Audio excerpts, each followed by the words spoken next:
Hello guys, আসসালামু আলাইকুম।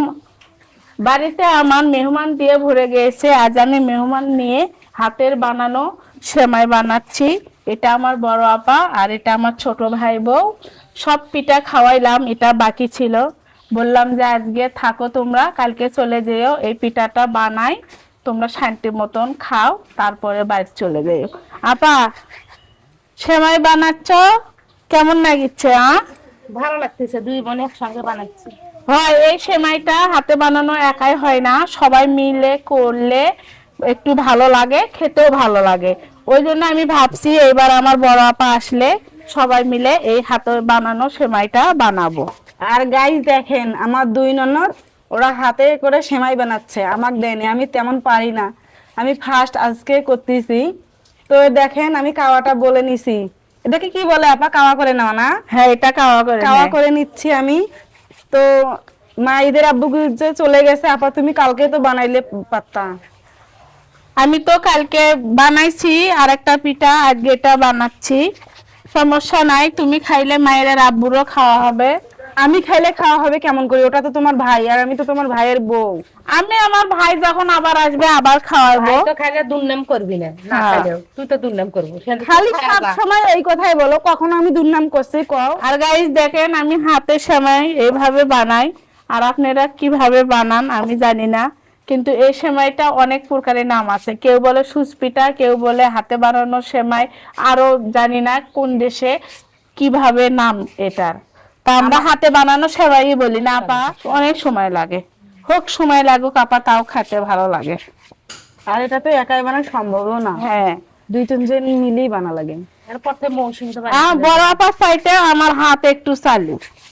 সবাই তাই না কি এক আপা? সমান হয়? বানালাম আমি, নাম হলো ওর। আমি তো অন্য কাজ করলাম, তারপরে আমার আর চালু। তোমার একটা বানাতে আমার দুটো হয়, আমার নাই কমান। সেই বানালাম, ফ্রিজে এগুলেন বানালাম। না না, তুমিও ভালো পাও, কিন্তু আমারটা তাড়াতাড়ি হয়। এখন আমার হাতে বানানো সেমাইটা বানান শেষ। এখন আমি এখানে পাতিল তুলে দিছি, পাতিলে দুধটা ঢেলে দেব।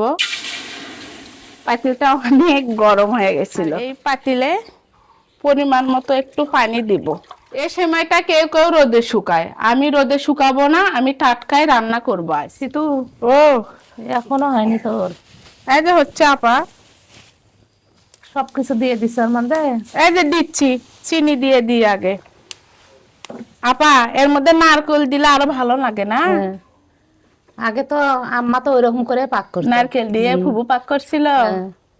আর আম্মা এগুলা ঈদের দিনে আমরা বেশি করে এগুলা বানাচ্ছি, বানালে তারপর কি করছে, রুটি করছে এর সাথে। রুটি সেমাই দিয়ে খাইতে সেই ভালো লাগে। অনেকগুলো করে বানাচ্ছি, মানে গ্রামের মানে আমার আত্মীয় স্বজন যেগুলো আছে ঈদের দিন সবাইকে খাওয়াই এগুলো।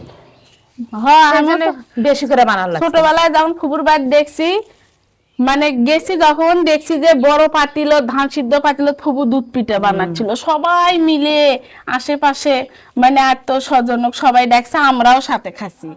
এখন দুধটা বলক এসে গেছে, এখন আমি সামাই গেলে দুধের মধ্যে দিয়ে দিব।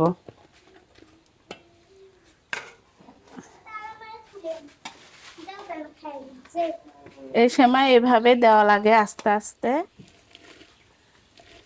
ঢাকনা দিয়ে ঢেকে দিতে হয়। বলক আসার পর দিনে স্কুল থেকে চলে যাচ্ছে। কি করিচ্ছি বলো তো, কি করিচ্ছি? হাতে বানানো সেমাই তোমার আব্বু থেকে শোনো। ডেস্কে তুলে আছে। হয়নি এখনো, হোক। স্কুল থেকে আসার পর দেখি আম্মু হাতে বানানো কাটা সেমাই বানাচ্ছে। এত স্বাদ হয় এই সেমাইটা, কি বলবো।